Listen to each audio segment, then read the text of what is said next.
সারারাত বৃষ্টি দেখে ভেবেছিলাম যে সকালবেলা উঠেই খিচুড়ি রান্না করব।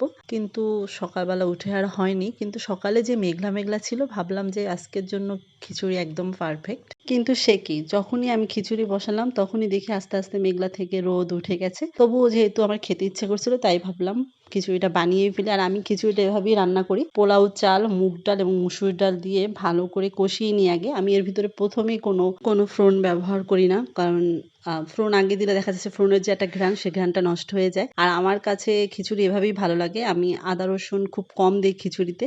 যদি মাংস দিয়ে রান্না করি ভুনা খিচুড়ি তাহলে আমি দেখা যাচ্ছে যে আদা রসুন দেই, পেঁয়াজও দিই। এমনি নরমালি যখন আমি সবজি দিয়ে বা এমনি খিচুড়ি খেতে ইচ্ছা করে তাহলে আমি পেঁয়াজ, আদা রসুন কিছু দেই না। শুধু নামানোর আগে আমি একটা ফোড়ন দিই।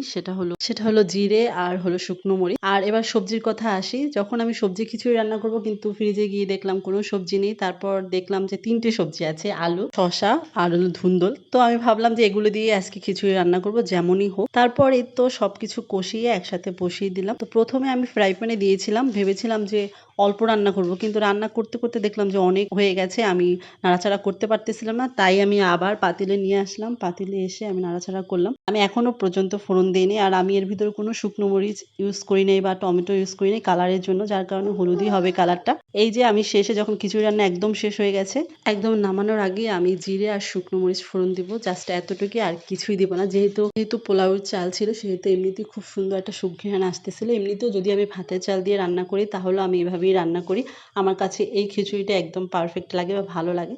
অনেকে অনেকভাবে খায়। আমি এভাবে রান্না করি আরকি।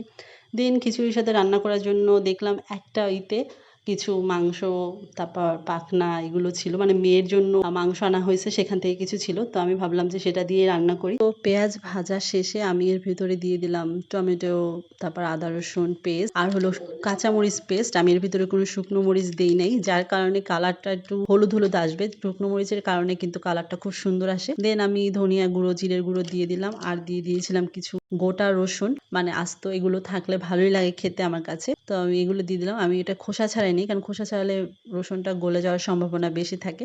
দেন আমি মসলাটা ভালো করে কষিয়ে নিয়ে তার ভিতরে মাংস দিয়ে দিব। আমি মাংসের মসলাটা একটু বেশি সময় ধরে কষাই। আমার কাছে ভালো লাগে। তো এই তো আমি যে মাংস বলতে কি যে চামড়া, তারপর পাখনা এগুলো ছিল সেগুলো এবং মাংসও ছিল কিছু, সেগুলো দিয়েই ভালো করে কষিয়ে নেব। রান্না করব আরকি।